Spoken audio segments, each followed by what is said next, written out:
Hello world, how are you doing?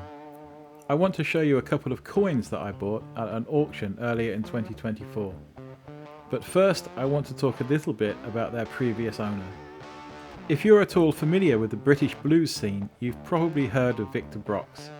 He was a talented multi-instrumentalist, songwriter and singer who had a fairly colourful life.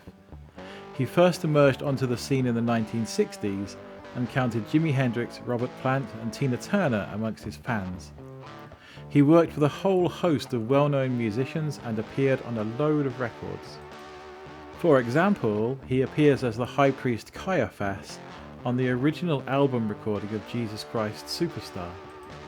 He made 4 albums with Ainsley Dunbar Retaliation, the band formed by the drummer Ainsley Dunbar, who had prior to that worked with Jeff Beck and before that John Mayall's Blues Breakers. And with Ainsley Dunbar he wrote a song that was covered by Black Sabbath on their first album, The Warning, which is credited to him under his real name Victor Hickling. He had a long career and was performing up until a few weeks before he died in February 2023, aged 81.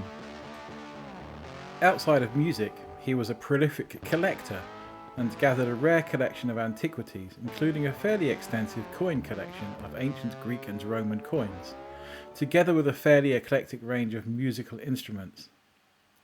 And these were auctioned by Rydale Auctioneers in Yorkshire in May 2024, and I bought a couple. Rydale Auctioneers is the auction house that is featured in the television programme The Yorkshire Auction House that appears on the Really channel. Episode 1 of Season 5 of the programme features the Victor Brox auction, and in fact one of the coins I bought is briefly shown on screen during the programme as part of the segment about the day of the auction. So I thought I would just show the coins that I bought from the Victor Brox collection. Now these are not the best coins from the auction. There were many others in much better condition. These are quite worn examples, which is why I could afford them.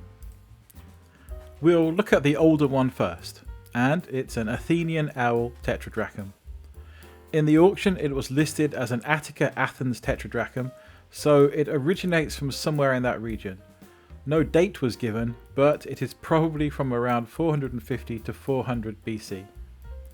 On the reverse it shows the owl with a sprig of olives in the background and the letters Alpha Theta Epsilon representing Athens. On this coin there is a circular indentation just above the owl's shoulder. Originally I thought it was just some erosion or general wear and tear, but on closer examination I think it might be a countermark punched onto the coin, as the indentation has a kind of rim around it, a bit like a crater on the moon, which indicates that the coin might have been taken out of the region at some point and used elsewhere. Also, the body of the owl has a mark on it as well.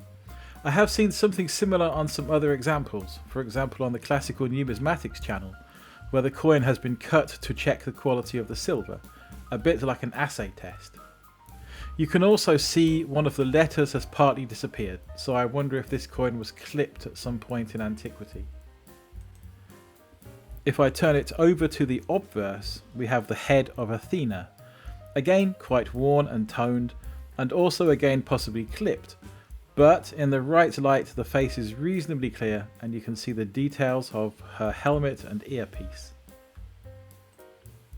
Overall, not the best tetradrachm in the world, but I can forgive that in a coin that is nearly 2,500 years old. And still the owl is one of my favourite designs, and it's one of the most famous and the most imitated coin designs of all time. Here's another one from my collection. This one is possibly an Egyptian imitation, a copy of the design from about the same period of history, and it also reappears on these Greek drachma coins from the 1970s, on the Greek €1 coin, and on these modern silver bullion coins. Okay, let's have a look at the second coin. This one is also a tetradrachm, this time from the island of Thassos, one of the islands off the coast of the Thrace region, which is now split between Greece, Bulgaria and Turkey. Again, there was no date given for this coin, but I looked it up on the Numista website and it seems the most likely date is from about 168 to 148 BC. On the reverse we have the mythical hero Heracles, the demigod son of Zeus, who was later Romanized as Hercules.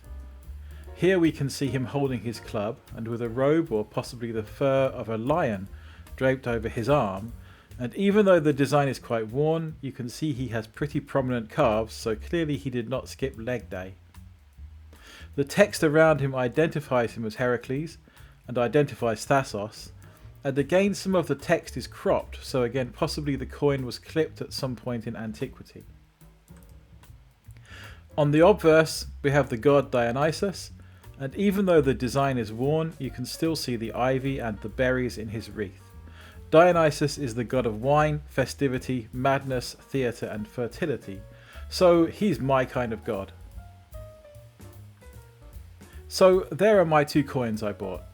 Both of them are reasonable chunks of silver, both about 16.5 grams, and I'm very pleased to have them as additions to my collection. So long then, Victor, thanks for the music. Whenever I look at ancient coins, I always wonder a little bit about their history, what places they have been and who has owned them in their 2,000 years or so on this planet.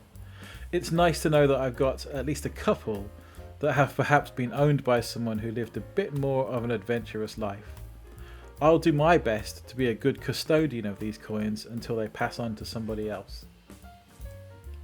And that's my look at the coins I bought from the Victor Brox collection. And that's all I've got to say, so see you around.